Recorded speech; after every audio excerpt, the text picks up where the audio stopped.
Nous allons entrer dans la récitation mimopédagogique biblique en mémorisant une parabole de Jésus, la maison sur le rocher et la maison sur le sable, que nous trouvons dans l'évangile de Matthieu au chapitre 7, versets 24 à 27. Cette récitation mimopédagogique biblique est proposée par Marcel Jousse, qui, après avoir observé différents milieux de tradition orale, qui n'utilisent pas l'écriture comme support principal de la transmission du savoir, a découvert que ces milieux faisaient appel à ce qu'il a appelé les lois du style oral, destinées à faciliter la mémoire textuelle humaine et à la rendre efficace, rigoureuse et perdurable. Ces lois, Marcel Jousse en a réalisé une synthèse harmonieuse et remarquable qui constitue précisément cette récitation mimopédagogique. Dans cette récitation mimopédagogique, nous trouvons en synergie 4 éléments. Du texte, une rythmomélodie, des gestes laryngaux, corporels manuels, expressifs, et un balancement corporel. Ces 4 éléments sont d'abord transmis ensemble, d'une manière globale, dans une pédagogie en miroir et en écho, celui qui reçoit se comportant comme un écho de la parole du maître et comme un miroir des gestes corporels manuels du maître. Commençons par mettre en place ce balancement corporel qui résulte de la structure triplement bilatérale du corps humain et qui constitue un facteur essentiel de la mémoire.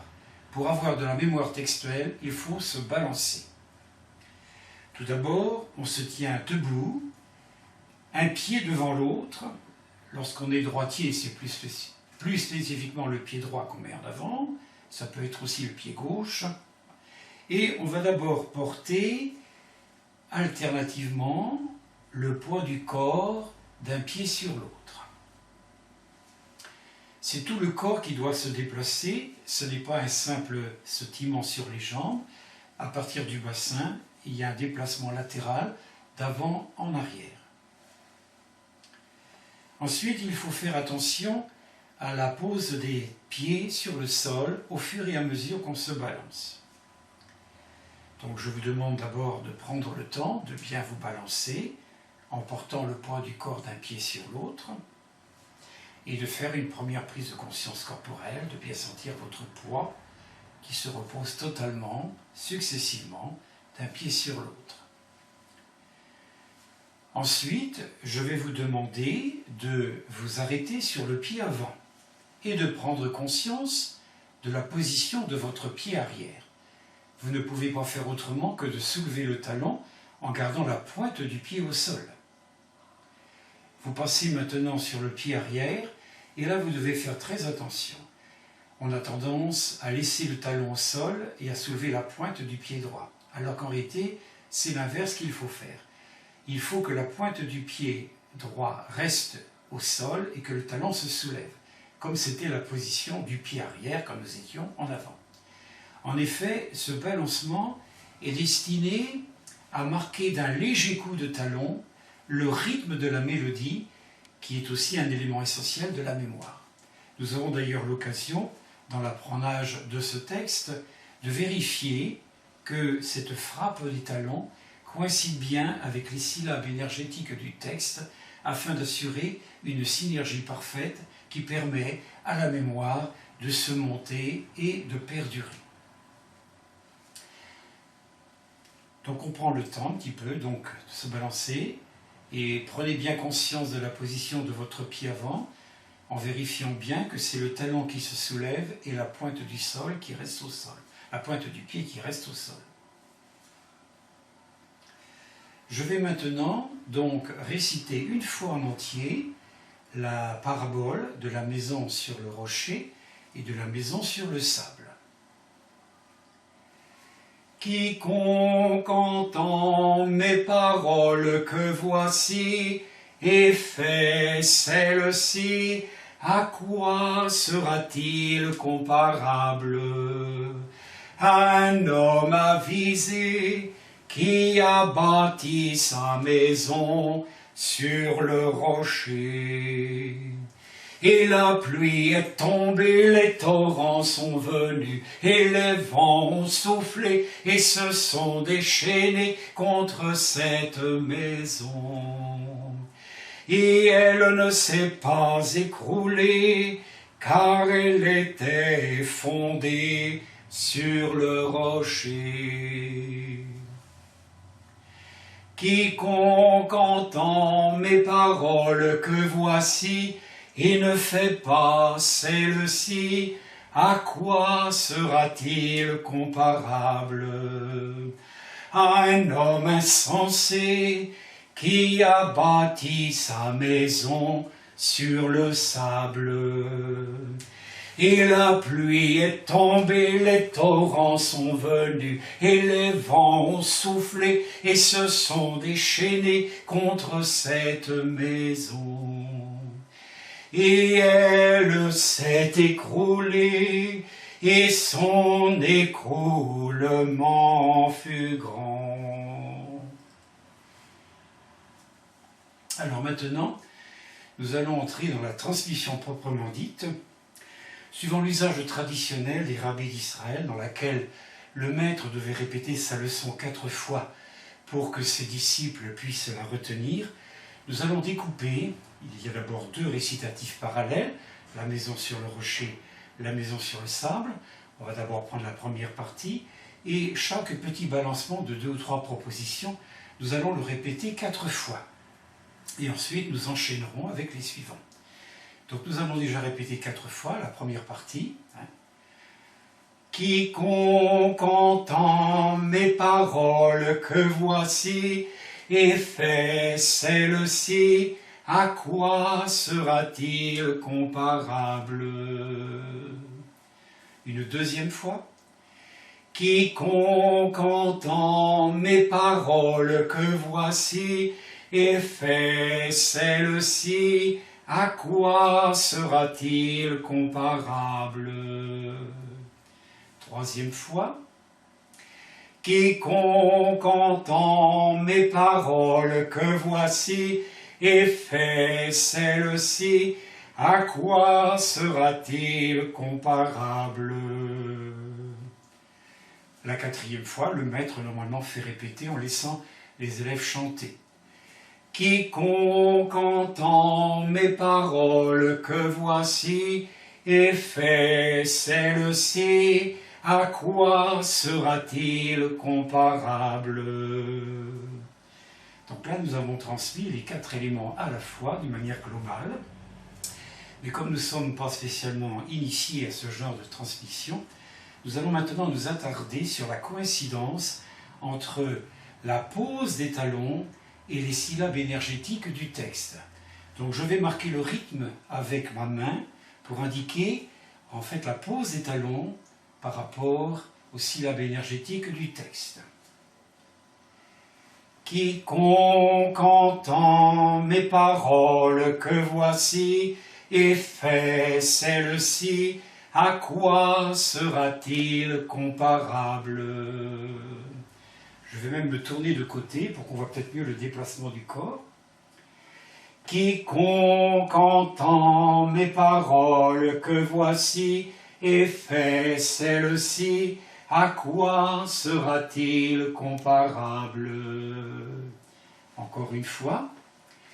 Quiconque entend mes paroles que voici, et fait celle-ci, à quoi sera-t-il comparable? Nous allons maintenant décrire les gestes pour bien les mettre en place. Nous commençons d'abord par le geste quiconque, qui est en fait le geste de l'homme. La main gauche, lorsqu'elle est inactive, qu'elle ne fait pas de geste, vient se placer sur le cœur. La main droite, ici, les doigts sont repliés, seul l'index est dressé. Et on fait le geste, en quelque sorte, de s'appuyer pour ensuite s'élever. C'est le geste caractéristique de l'être humain qui est le seul, parmi les animaux, à se tenir véritablement droit. La verticalité parfaite est le propre de l'homme. Le singe n'a pas encore cette verticalité accomplie. Mais ce qui est très important aussi, c'est que cette verticalité est là aussi pour signifier la vocation de l'homme. L'homme est celui qui est appelé, en s'appuyant sur la connaissance des choses d'en bas, à accéder à la connaissance du monde d'en haut. Et donc, c'est ce que traduit cette verticalisation ascendante. Donc, nous reprenons, donc c'est le geste de l'homme. Voilà. Hein, voilà. Quiconque, c'est n'importe quel homme, n'importe quel être humain. Voilà. Quiconque. Alors ensuite, entend, c'est facile à comprendre, nous mettons les deux mains derrière les oreilles. On écoute avec ses deux oreilles. Quiconque entend.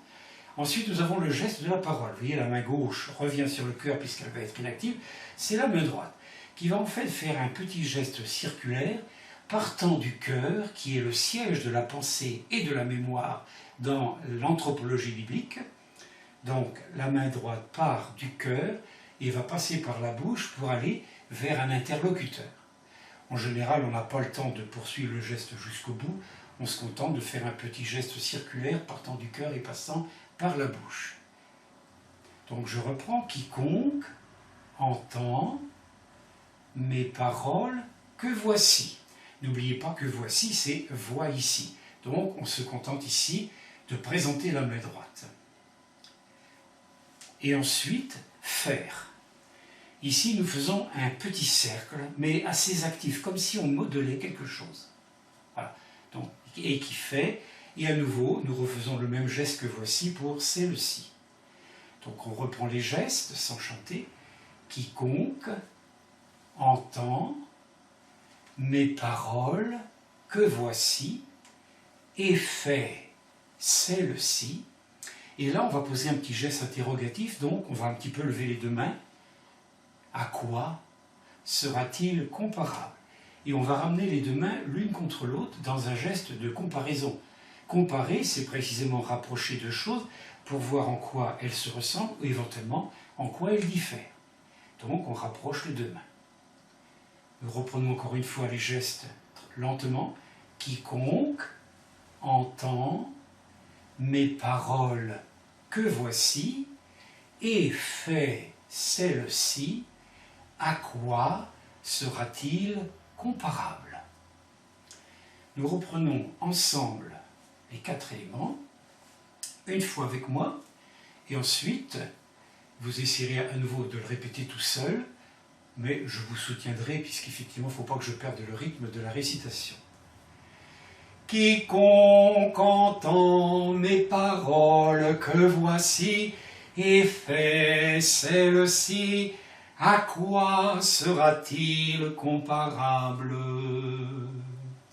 Je chante en sourdine. Quiconque entend mes paroles que voici et fait celle-ci, à quoi sera-t-il comparable? Nous allons maintenant passer au schème rythmique suivant. Un homme avisé qui a bâti sa maison sur le rocher. Alors nous reprenons là également 4 fois ensemble. Une première fois. Un homme avisé qui a bâti sa maison sur le rocher. Deuxième fois. Un homme avisé qui a bâti sa maison sur le rocher. Troisième fois.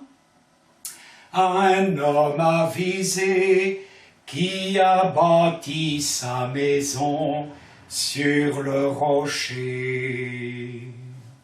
Quatrième fois. Un homme avisé qui a bâti sa maison sur le rocher.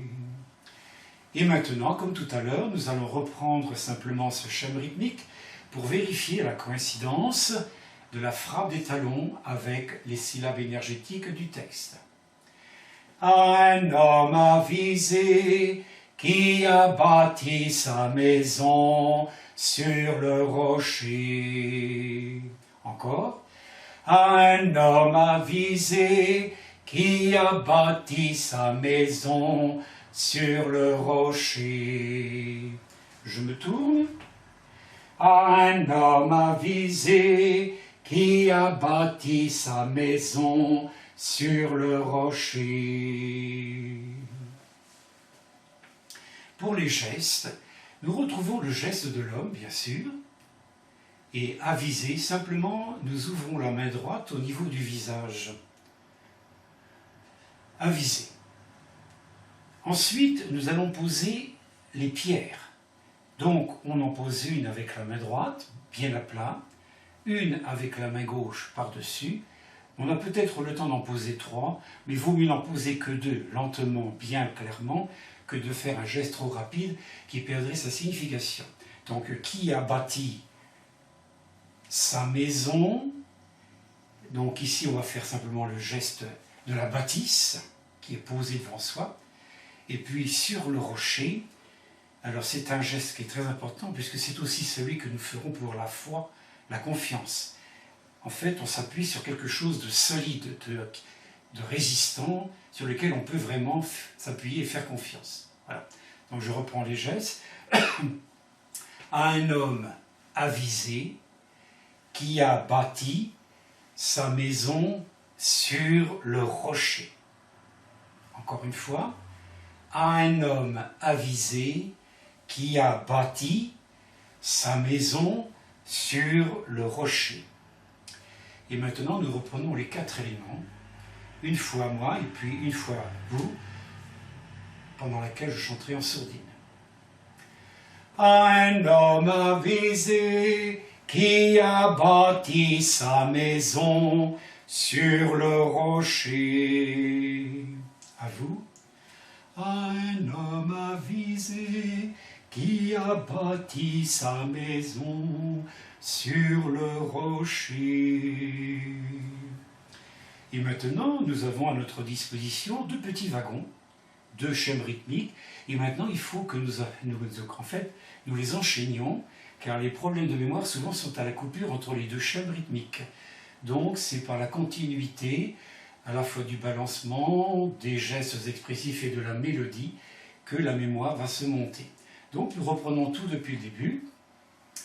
Quiconque entend mes paroles que voici et fait celle-ci, à quoi sera-t-il comparable?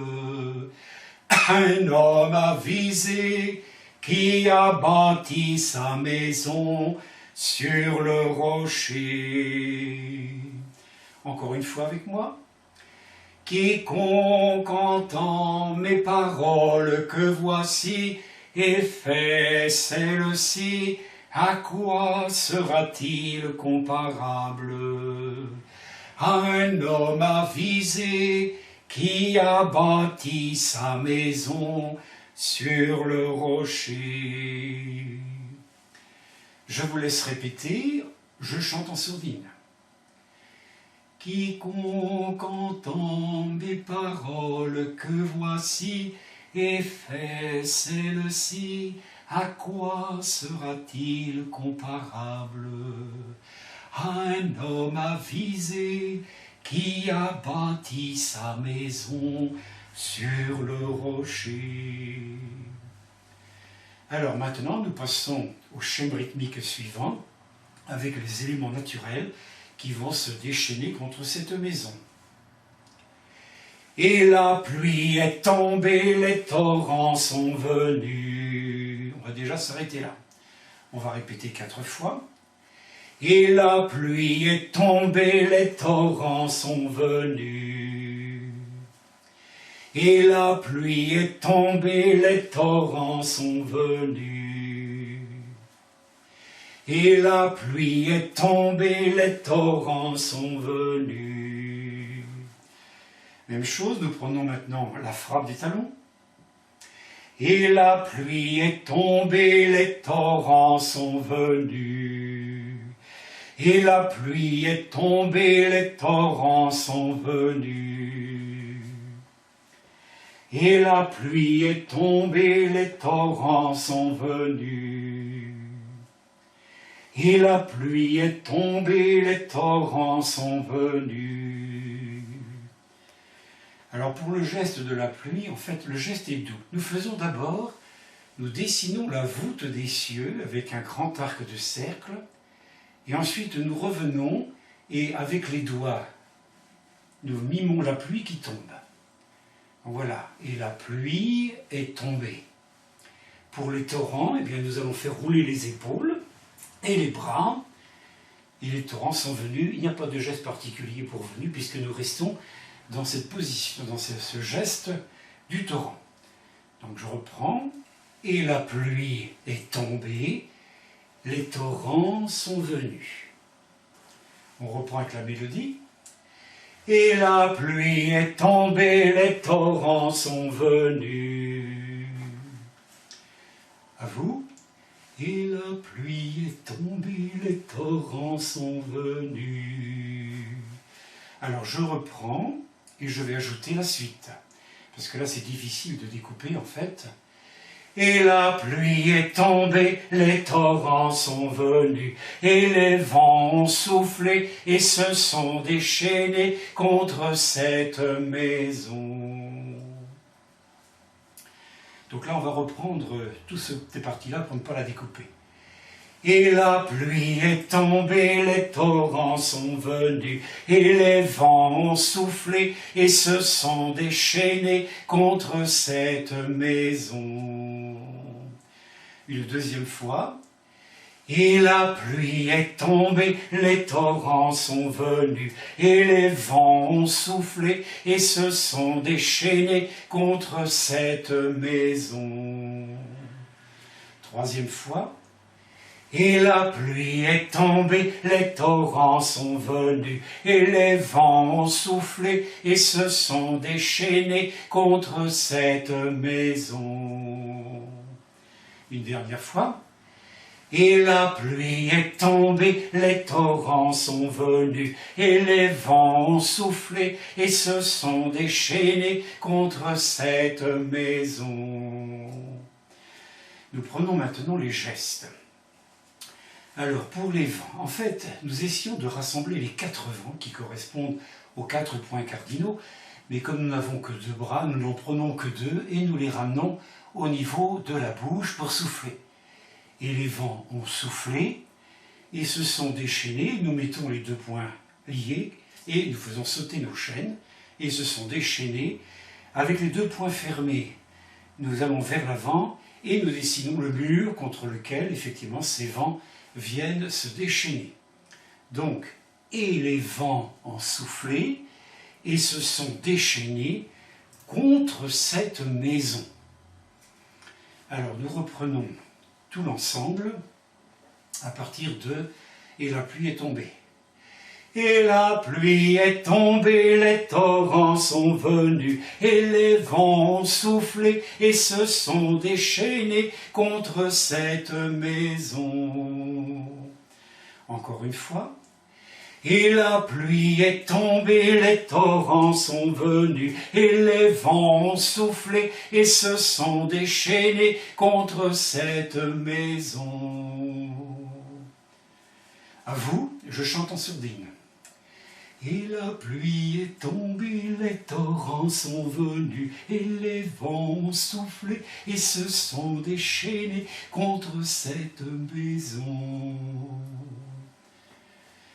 Nous allons maintenant travailler à l'enchaînement des 3 parties que nous avons travaillées depuis le début. Donc on va la répéter une fois ensemble.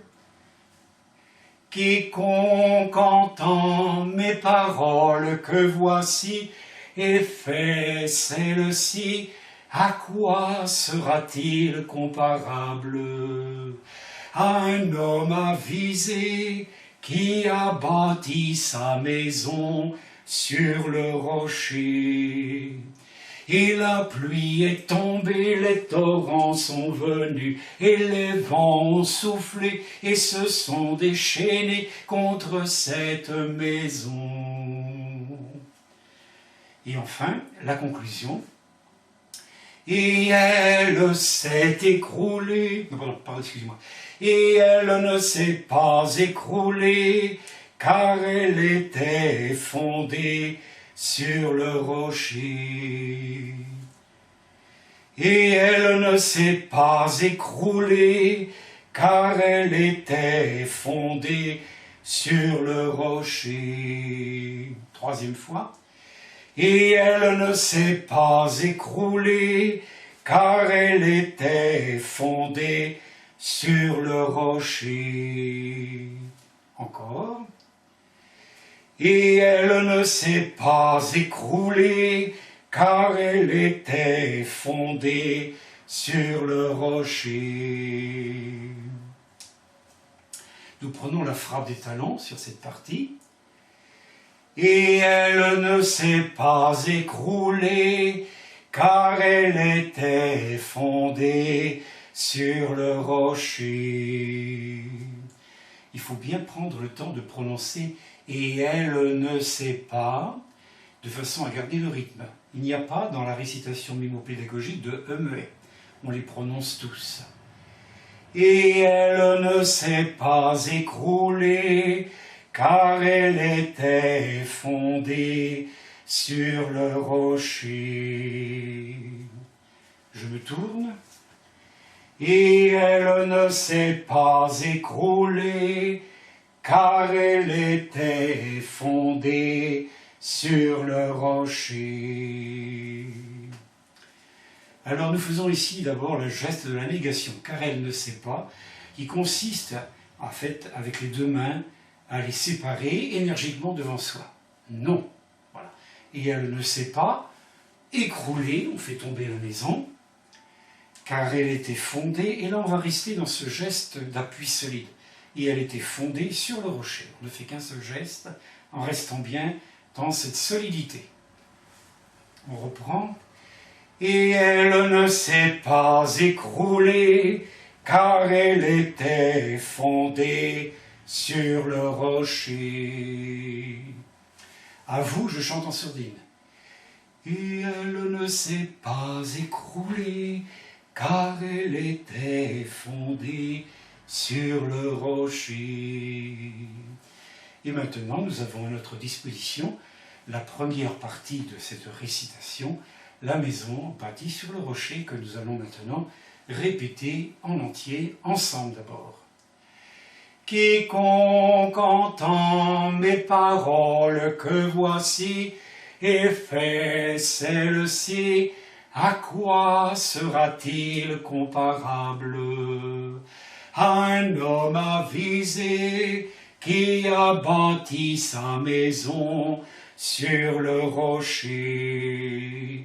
Et la pluie est tombée, les torrents sont venus, et les vents ont soufflé, et se sont déchaînés contre cette maison. Et elle ne s'est pas écroulée, car elle était fondée sur le rocher. Une deuxième fois avec moi, et puis une fois tout seul. Quiconque entend mes paroles que voici et fait celles-ci, à quoi sera-t-il comparable? À un homme avisé qui a bâti sa maison sur le rocher. Et la pluie est tombée, les torrents sont venus, et les vents ont soufflé, et se sont déchaînés contre cette maison. Et elle ne s'est pas écroulée, car elle était fondée sur le rocher. À vous. Quiconque entend mes paroles que voici et fait celles-ci, à quoi sera-t-il comparable? À un homme avisé qui a bâti sa maison sur le rocher. Et la pluie est tombée, les torrents sont venus, et les vents ont soufflé, et se sont déchaînés contre cette maison. Et elle ne s'est pas écroulée, car elle était fondée sur le rocher. Alors maintenant, nous allons passer à la deuxième partie, puisque cette récitation est basé sur deux récitatifs parallèles, avec un aspect positif et un aspect négatif. Et vous allez pouvoir expérimenter une loi très importante de la mémoire qui est le formulisme. Le fait que le deuxième récitatif va se couler dans la forme du premier fait qu'on peut l'apprendre beaucoup plus vite parce que les éléments sont presque identiques. Alors je donne cette deuxième partie en entier tout d'abord. Quiconque entend mes paroles que voici et ne fait pas celle-ci, à quoi sera-t-il comparable? À un homme insensé qui a bâti sa maison sur le sable.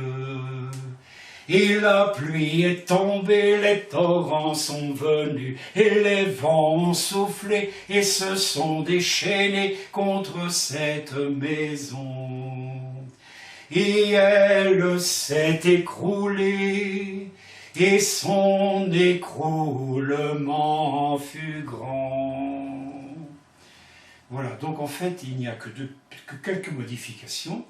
Donc on va pouvoir ici peut-être tout simplement la répéter totalement, cette deuxième partie, 4 fois. Quiconque entend mes paroles que voici et ne fait pas celle-ci, à quoi sera-t-il comparable? À un homme insensé qui a bâti sa maison sur le sable. Bon, je vais peut-être m'arrêter là déjà. On va reprendre donc 4 fois, 3 autres fois. Quiconque entend mes paroles que voici et ne fait pas celle-ci, à quoi sera-t-il comparable? À un homme insensé qui a bâti sa maison sur le sable. 3e fois. Quiconque entend mes paroles que voici et ne fait pas celle-ci, à quoi sera-t-il comparable? À un homme insensé qui a bâti sa maison sur le sable. 4e fois. Quiconque entend mes paroles que voici et ne fait pas celle-ci, à quoi sera-t-il comparable? À un homme insensé qui a bâti sa maison sur le sable. Alors nous allons vérifier ici aussi la frappe de talon. Quiconque entend mes paroles que voici et ne fait pas celle-ci, à quoi sera-t-il comparable? À un homme insensé qui a bâti sa maison sur le sable. Je me tourne. Quiconque entend mes paroles que voici et ne fait pas celle-ci, à quoi sera-t-il comparable? À un homme insensé qui a bâti sa maison sur le sable. Alors, nous prenons maintenant les gestes lentement. Donc, il y en a quelques-uns que nous connaissons déjà. Quiconque entend mes paroles que voici. Et là, nous avons la négation comme tout à l'heure. Et ne fait pas celle-ci. À quoi sera-t-il comparable? À un homme, alors insensé, avec la main gauche, on part du front et on va vers la gauche. Ici, nous retrouvons aussi la symbolique de l'espace. Nous avons l'homme avisé à droite, qui est le côté positif, et l'homme insensé du côté gauche, qui est le côté négatif. Donc un homme insensé qui a bâti sa maison et nous nous tournons vers la gauche avec le sable que nous faisons couler des doigts. Voilà. Alors on reprend une fois cette partie. Quiconque entend mes paroles que voici et ne fait pas celle-ci, à quoi sera-t-il comparable? À un homme insensé qui a bâti sa maison sur le sable. Nous passons maintenant à la deuxième partie. Et la pluie est tombée, les torrents sont venus, et les vents ont soufflé, et se sont déchaînés contre cette maison. Et elle s'est écroulée, et son écroulement fut grand. On reprend. Et la pluie est tombée, les torrents sont venus, et les vents ont soufflé, et se sont déchaînés contre cette maison. Et elle s'est écroulée, et son écroulement fut grand. Troisième fois.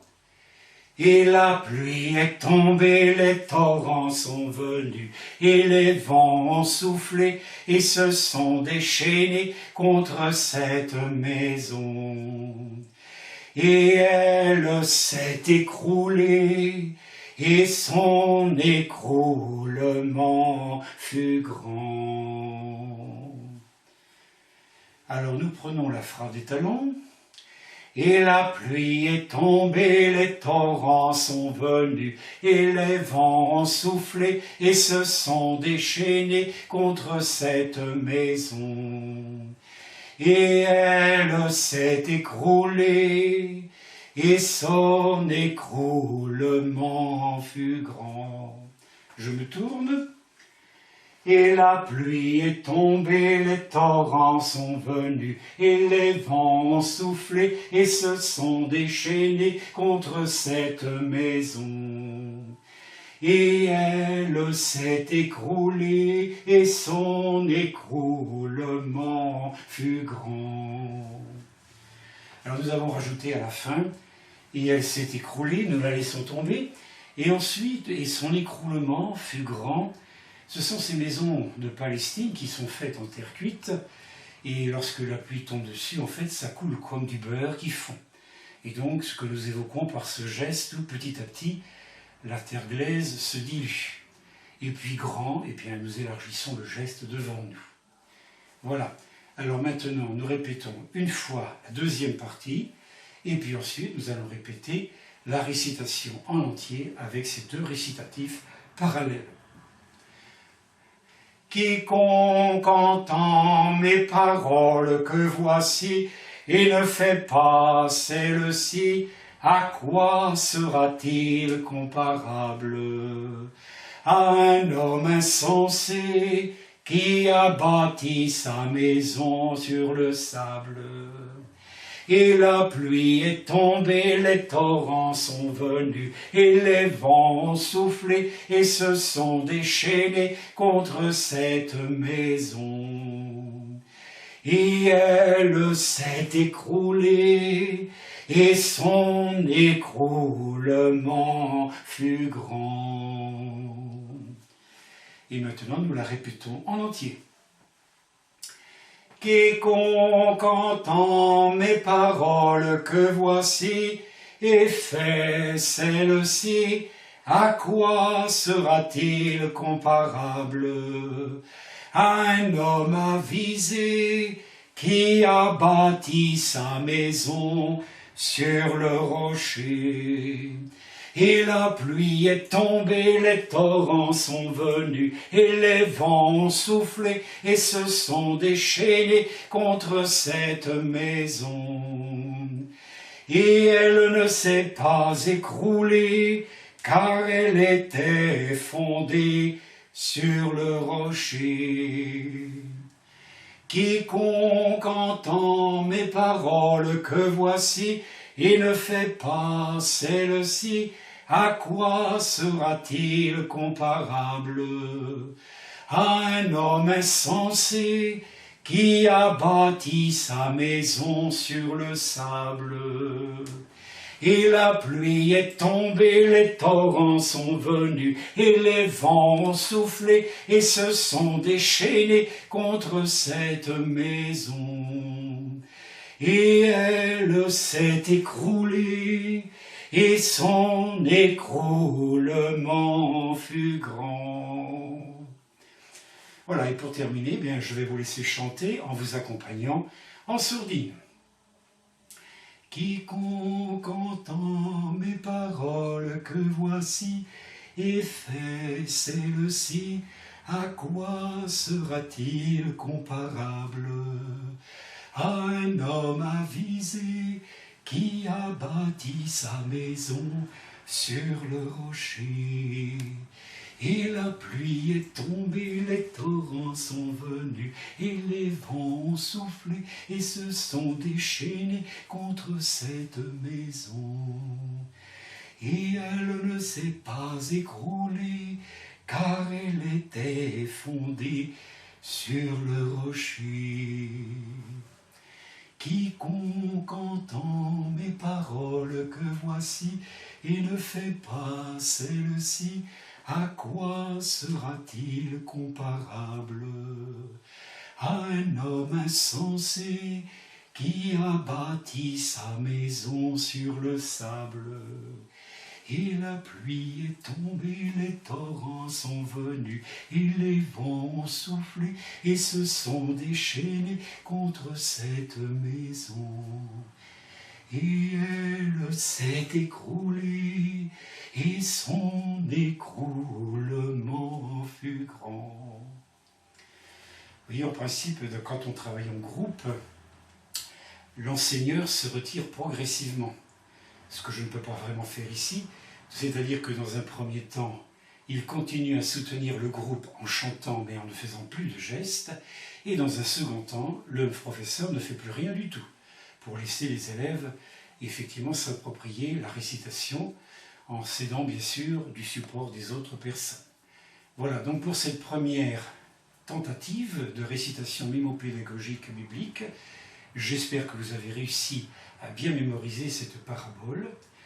Ensuite, je distribue à mes élèves le texte sur une feuille sur laquelle sont indiquées précisément la frappe des talons pour servir un petit peu d'aide de mémoire. Donc voilà, eh bien, si vous avez l'occasion de travailler cette vidéo pour apprendre cette récitation, vous n'aurez qu'à écrire un message à mimopédagogie@orange.fr pour avoir en votre possession le texte de cette récitation. Voilà, et bien écoutez, bon apprenage.